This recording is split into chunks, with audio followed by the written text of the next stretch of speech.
Hello guys, Christmas ഒക്കെ ആയി. പക്ഷേ ഇപ്പോൾ കത്തി നിൽക്കുന്ന ചൂടേറിയ വാർത്ത MS സൊല്യൂഷൻ്റെ ആണല്ലേ, ക്വസ്റ്റ്യൻ പേപ്പർ ചോർച്ച എന്നൊക്കെ പറഞ്ഞു. ഈ വിഷയത്തിൽ പ്രതികരിക്കേണ്ടെന്ന് വിചാരിച്ചതാണ്. പക്ഷേ ഇപ്പം ഏഷ്യാനെറ്റ് ന്യൂസിൽ വന്നൊരു സംഭവമാണ്, 10 മണിക്കൂറായി വന്നിട്ട്. സുഹൈബ് എന്ന് പറയുന്ന MS സൊല്യൂഷൻ്റെ CEO ഒരു അധ്യാപകനെ വിളിച്ച് ഭീഷണിപ്പെടുത്തുന്ന ഓഡിയോ ക്ലിപ്പ് പുറത്തായിരിക്കുകയാണ്. ഇത് നടന്നതെന്ന് വെച്ചാൽ ഓണം എക്സാം കഴിഞ്ഞ സമയത്താണ് നടന്നത്. ഇപ്പോൾ റീസെൻ്റായിട്ട് നടന്നതല്ല. ഈ പ്രശ്നം ഇപ്പം നടന്ന ക്രിസ്മസ് പരീക്ഷയുടെ ഇഷ്യൂ വന്നപ്പം ആ അധ്യാപകൻ തുറന്നു പറഞ്ഞു. ആ ഓഡിയോ പുറത്തു വിട്ടു. നമുക്ക് ആ ഓഡിയോ ഒന്ന് കേൾക്കാം.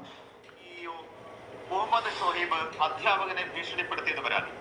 MS സൊല്യൂഷന്റെ ചോദ്യപേപ്പർ നോക്കി പഠിക്കരുതെന്ന് പറഞ്ഞ അധ്യാപകനെ ഷുഹൈബ് അസഭ്യം പറഞ്ഞതും ഭീഷണിപ്പെടുത്തുന്നതുമായ ഓഡിയോ പുറത്തു വന്നു. അത് കേൾക്കാം.